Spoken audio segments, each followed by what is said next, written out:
नमस्कार, मैं हूं नीता रावल, मॉडर्न मॉम की देसी कहानियां चैनल से। और आज मैं आप सबके लिए लेकर आई हूं अहोई अष्टमी के व्रत की कथा। तो ये जो व्रत है ये दीपावली से ठीक एक सप्ताह पहले और करवा चौथ के व्रत से ठीक 4 दिन बाद पड़ता है। ये व्रत हम संतान प्राप्ति के लिए और अपनी संतान की लंबी आयु और सुख समृद्धि के लिए करते हैं।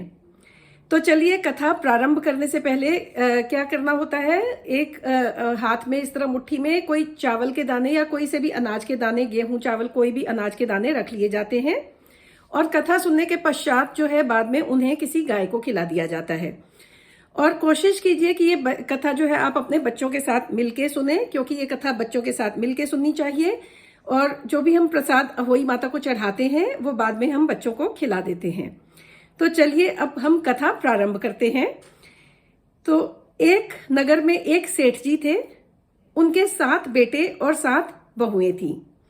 एक बेटी भी थी। बेटी जो थी वो दीपावली के अवसर पर अपने मायके आई हुई थी। दीपावली से एक हफ्ता पहले जो है सारी बहुएं अपना घर की लीपापोती और सफाई करने के लिए जंगल जाने लगती हैं, मिट्टी खोद के लाने के लिए। तो साथ में जो है उनकी ननद आई हुई थी, तो वो भी अपनी भाभीयों के साथ चली जाती है। जंगल पहुंच के गलती से जो ननद होती है उसकी खुरपी से एक स्याऊ के बच्चे की मौत हो जाती है। जो स्याऊ है उसी को साही, स्याहू सब एक ही जानवर का नाम है। ये कुछ ऐसा जानवर होता है जो जमीन में मांद बना के रहता है।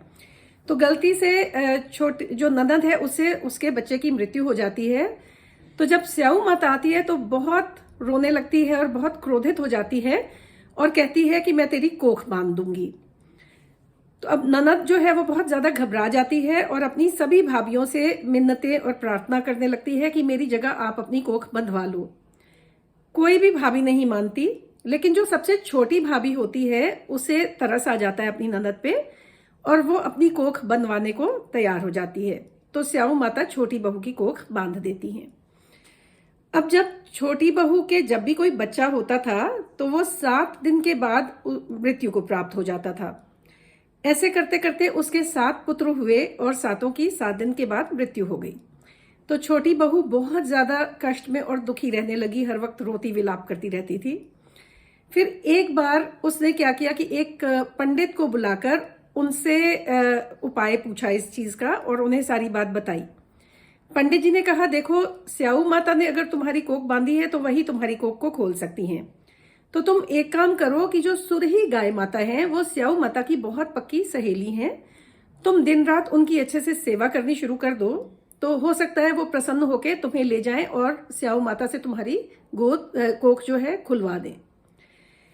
तो छोटी बहू पंडित जी की बात मान लेती है और एक सुरही गाय को घर ले आती है और दिन रात पूरे जी जान से सुरही गाय माता की खूब सेवा करती है।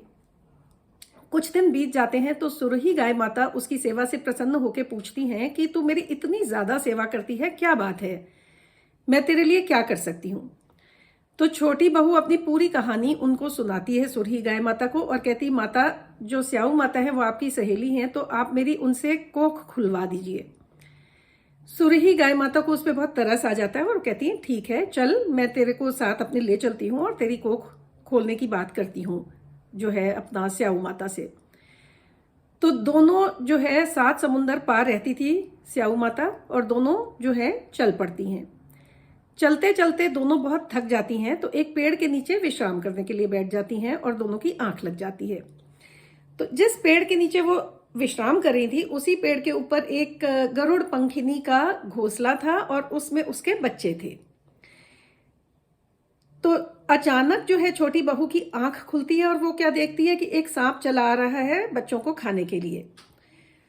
तो वो एक पत्थर उठाकर उस सांप को मार डालती है।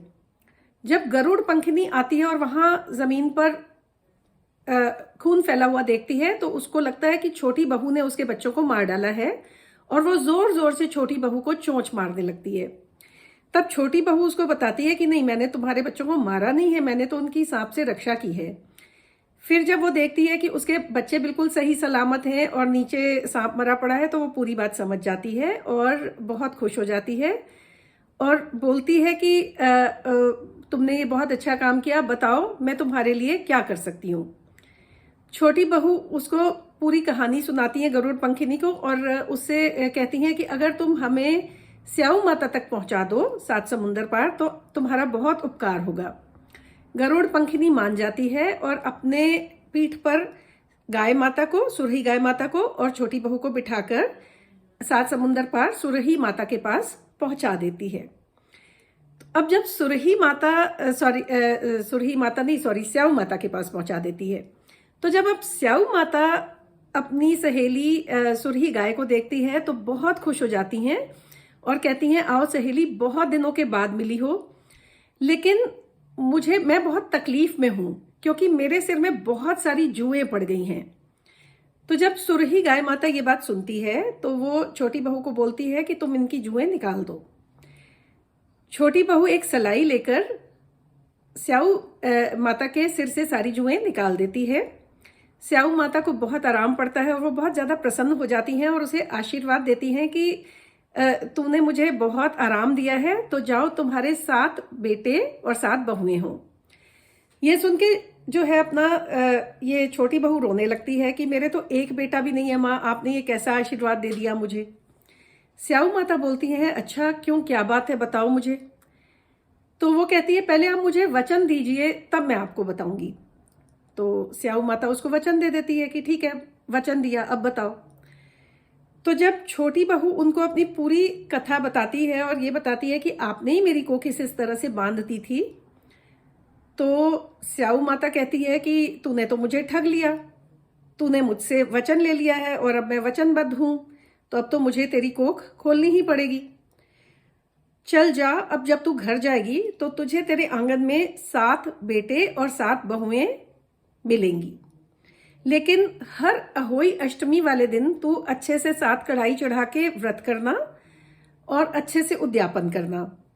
तो ये जो 7 कढ़ाई चढ़ाई जाती है उसी का प्रतीक है जो 7 पूड़े और 7 पूड़ियों का प्रसाद हम अहोई माता को चढ़ाते हैं इस कथा के दौरान।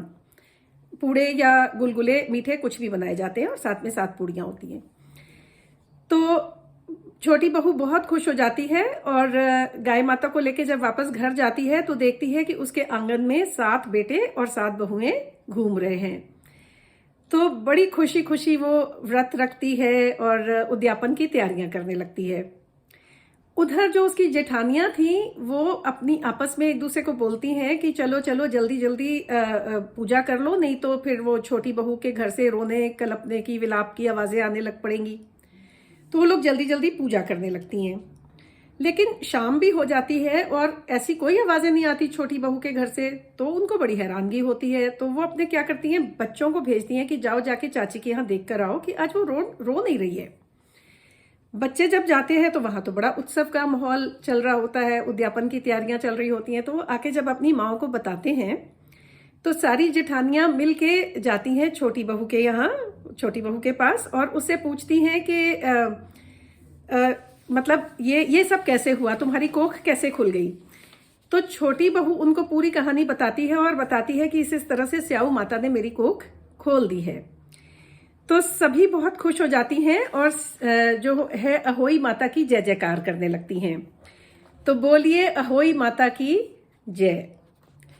तो हे अहोई माता, हम सब मिलकर ये संकल्प करेंगे कि हे अहोई माता, जिस प्रकार आपने साहूकार की छोटी बहू को आशीर्वाद दिया, उसी तरह आप हमारी भी संतान की रक्षा करना, उन्हें लंबी उम्र देना और आशीर्वाद देना, और जिन नारियों के संतान नहीं है उनको संतान देना। तो इस तरह से ये कथा है। यदि आप सबको पसंद आई हो तो प्लीज लाइक और सब्सक्राइब कर दीजिएगा, शेयर भी कीजिएगा और बेल आइकन दबा देंगे तो आगे भी आपको जो भी कथाएं कहानियां मैं सुनाती रहूंगी, और आगे मैं आपको काफी इंटरेस्टिंग कहानियां सुनाने वाली हूं, तो वो आपको नोटिफिकेशन सबसे पहले मिल जाया करेगी। इस व्रत में कुछ काम है जो नहीं करने होते, वो भी मैं आपको शॉर्ट में बता देती हूँ, और उसके अलावा इसके विधि विधान जो है मैं डिस्क्रिप्शन बॉक्स में लिख दूंगी। लेकिन फिर भी उसके अलावा अगर आपके कोई और क्वेश्चंस या सवाल होंगे तो आप मुझे कमेंट्स में पूछ सकते हैं, मैं उनका जवाब अवश्य दूंगी। तो जो नहीं करना होता वो मैं आपको बता देती हूँ। मिट्टी या मिट्टी से संबंधित कोई काम नहीं करना होता, अपना जो है बागवानी भी नहीं करनी होती। सुई, चाकू, सलाई, कैंची वगैरह इस्तेमाल नहीं करते हैं। घर में किसी से भी लड़ाई झगड़ा नहीं करते, गाली गलौज तो बिल्कुल नहीं करते, गुस्सा नहीं करते बेसिकली। अच्छा, इसमें लेट सकते हैं, आराम कर सकते हैं, लेकिन सोना नहीं होता। और अर्घ जो है व्रत खोलते वक्त खोला जो है वो खोला जाता है, जो है वो तारों को अर्घ देकर खोला जाता है। लेकिन इसमें भी एक चीज का ध्यान रखिएगा कि तांबे के पात्र से अर्घ ना दे, बाकी किसी भी बर्तन से आप अर्घ दे सकते हैं, लोटे से, मिट्टी के लोटे से या किसी भी तरह के लोटे से। तांबा जो है वो सिर्फ सूर्य को अर्घ देने के लिए इस्तेमाल किया जाता है, तांबे का पात्र। तो ये सब जो है आपको डोंट्स, क्या क्या नहीं करना है, भी मैंने आपको बता दिया। बाकी जय माता दी, आप सबका अहोई अष्टमी का व्रत बहुत अच्छे से निकले, बहुत बहुत सफल रहे। जय माता दी।